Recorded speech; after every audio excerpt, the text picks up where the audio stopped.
आज के वैज्ञानिक युग में जहाँ मोबाइल, इंटरनेट, फैक्स, ईमेल का बोलबाला है, पत्र कहीं अपनी पहचान खोता हुआ नजर आता है। परंतु कार्यालयी पत्र में और व्यवहारिक पत्र तो अपनी पहचान खो रहे हैं, परंतु आज भी कार्यालय, सरकारी, अर्ध सरकारी विभागों में पत्र की अपनी एक महत्वपूर्ण उपयोगिता है।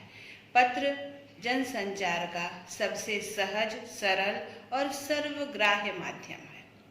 इसमें अब पत्र लेखन का अध्ययन करने से पहले बच्चों विचार करते हैं कि पत्र ही क्यों कहते हैं।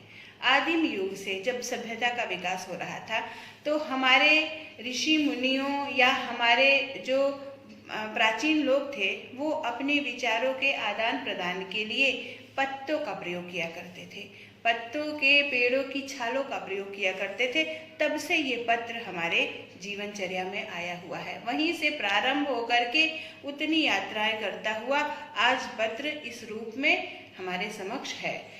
पत्र लेखन हमारे जीवन का एक अनिवार्य अंग है, क्योंकि आप इससे एक तो कार्य ये होता है कि हम अपने विचारों का सहजता से आदान प्रदान कर सकते हैं और यह सबसे सरल एवं सहज माध्यम है।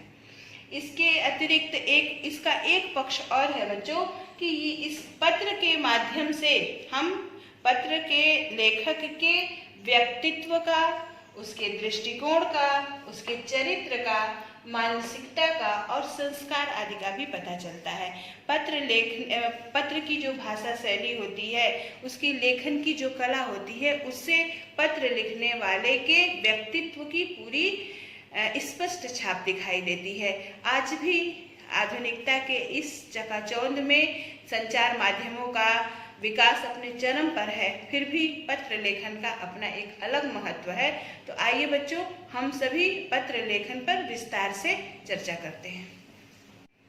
पत्र लेखन दो प्रकार के होते हैं, औपचारिक पत्र और अनौपचारिक पत्र। अनौपचारिक पत्र वे सभी पत्र जो हम अपने विभिन्न रिश्तेदारों, सगे संबंधियों को, अपने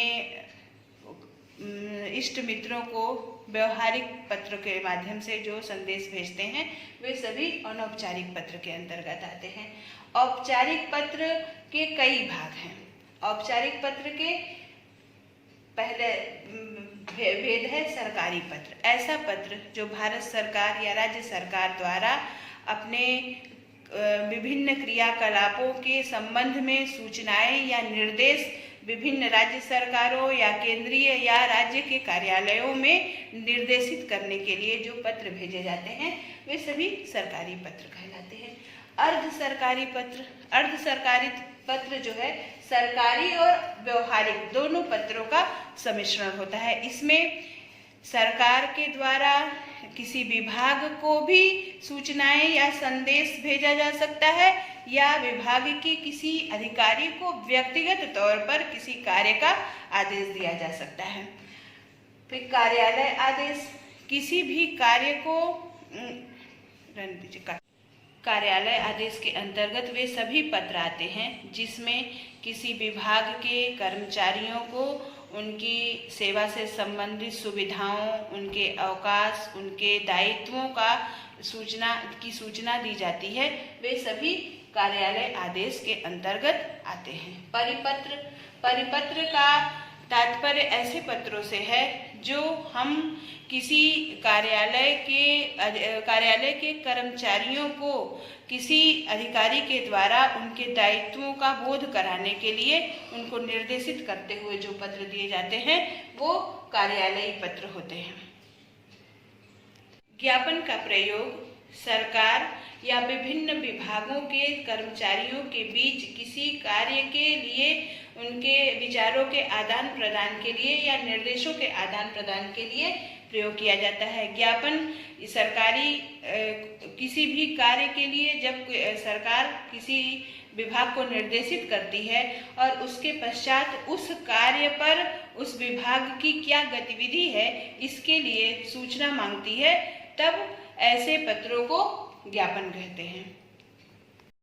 अनुस्मारक का तात्पर्य बच्चों ऐसे पत्र से है जब हम किसी समस्या को लेकर के किसी सरकारी कार्यालय में कोई पत्र लिखते हैं और वहां से संबंधित अधिकारी या संबंधित विभाग से जब कोई उत्तर नहीं प्राप्त होता है तो हम पुनः उस पत्र को रिमाइंडर के रूप में उनको सूचना के लिए भेजते हैं। बार बार अपने जो पत्रों के माध्यम से उस विषय पर उनका ध्यान आकृष्ट कराने वाले पत्र जो हैं वो अनुस्मारक के अंतर्गत आते हैं। तो इस प्रकार बच्चों औपचारिक पत्र के ये समस्त भेद हैं। औपचारिक पत्र का कई भेद हैं: सरकारी पत्र, अर्ध सरकारी पत्र, कार्यालय आदेश, परिपत्र, ज्ञापन और अनुस्मारक।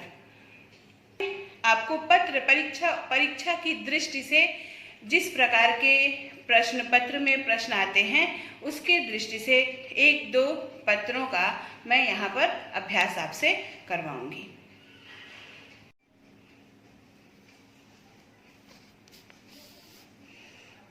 किसी दैनिक समाचार पत्र के संपादक को पत्र लिखिए जिसमें दूरदर्शन पर दिखाए जाने वाले अश्लील विज्ञापनों की आशा और ध्यान आकर्षित कर इस समस्या का कोई समाधान प्रस्तुत किया गया हो। बच्चों, ये पत्र लिखने के लिए हमें संपादक को पत्र लिखना है। इस पत्र को लिखने के लिए सबसे पहले प्रेषक का पता, आप यहाँ पर अपना नाम लिखेंगे, राजकिशोर बंसल, 912 मयूर विहार। आप यहाँ पर प्रेषक का पता, अपना पता लिख सकते हैं, नई दिल्ली। फिर दिनांक आप गोरखपुर लिख सकते हैं यहाँ पर। डेट आज की 11 मार्च 2020। फिर आप प्रेषक जिसको भेज रहे हैं सेवा में, जिसको आपको पत्र भेजना है, तो सेवा में संपादक दैनिक जागरण गोरखपुर लिख सकते हैं, या जिस क्षेत्र के कार्यालय में आपको पत्र प्रेषित करना है वहां आप इसका पता लिख सकते हैं। अब इसके बाद बच्चों विषय सबसे महत्वपूर्ण होता है, विषय लिखना। विषय, आप किस विषय पर संपादक का ध्यान आकृष्ट कराना चाहते हैं ये आपके प्रश्न में ही रहता है, छिपा हुआ रहता है। तो आप इस प्रश्न से अगर आपको लिखना है तो हम लिखेंगे दूरदर्शन पर दिखाए जाने वाले अश्लील विज्ञापनों की ओर ध्यान आकर्षित करने की ओर, यानी दूरदर्शन पर दिखाए जाने वाले अश्लील विज्ञापनों पर संपादक का ध्यान आकृष्ट करते हुए पत्र। ये होगा आपका विषय। विषय एक बार पुनः ध्यान दीजिए, आपके विषय जो भी पत्र लेखन में पत्र का जो विषय होता है वो आपके प्रश्न में ही छिपा हुआ होता है। पत्र लेखन का प्रारंभ सबसे पहले प्रेषक का पता, सेंडर एड्रेस, फिर डेट, फिर रिसीवर एड्रेस, यानी जिसको आप पत्र भेज रहे हो। तो सेवा में संपादक दैनिक जागरण, 7 पार्क रोड गोरखपुर लिखना है तो गोरखपुर लिखिए। जिस जगह का पत्र या तो पता जो है वो प्रश्न पत्र में दिया रहता है, या अपने हिसाब से आप जहां लिखना चाहते हैं लिख सकते हैं। पत्र प्रारंभ करने से पूर्व हम पहले विषय देते हैं। तो विषय यहाँ से जैसे दूरदर्शन पर दिखाए जाने वाले अश्लील विज्ञापनों की पर ध्यान आकृष्ट करते हुए संपादक को पत्र। पत्र लिखते समय बच्चों स्पष्टता, भाषा की सरलता और सहजता बहुत ही अनिवार्य होती है। सबसे पहले हम महोदय, फिर मैं आपके लोकप्रिय समाचार पत्र के माध्यम से दूरदर्शन के अधिकारियों का ध्यान दूरदर्शन पर प्रसारित होने वाले विज्ञापनों की ओर दिलाना चाहता हूँ।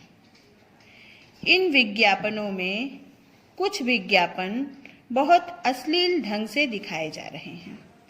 जिन विज्ञापनों में नंगेपन की आवश्यकता भी नहीं होती, वहां भी इसे अत्यंत भद्दे रूप में प्रस्तुत किया जाता है, जिसका बच्चों तथा किशोरों पर बुरा प्रभाव पड़ता है। इसलिए दूरदर्शन पर दिखाए जाने वाले विज्ञापनों को पहले किसी समिति को दिखाया जाना चाहिए तथा उनके द्वारा सही ठहराने पर ही इन्हें प्रसारित किया जाए। फिर बच्चों पैराग्राफ चेंज करके आशा है इस विषय की ओर विशेष ध्यान दिया जाएगा। फिर धन्यवाद, फिर भवदीय या निवेदक या प्रार्थी, लेकिन आप इस बात का विशेष ध्यान रखेंगे बच्चों कि परीक्षा में पत्र लिखते समय आप उसमें अपना नाम नहीं लिखेंगे। वहाँ पर ABC, अ ब स या XYZ कुछ भी लिख सकते हैं, या प्रश्न पत्र में जो नाम दिया गया है उस नाम को आप लिख सकते हैं। तो इस प्रकार यह एक उदाहरण मैंने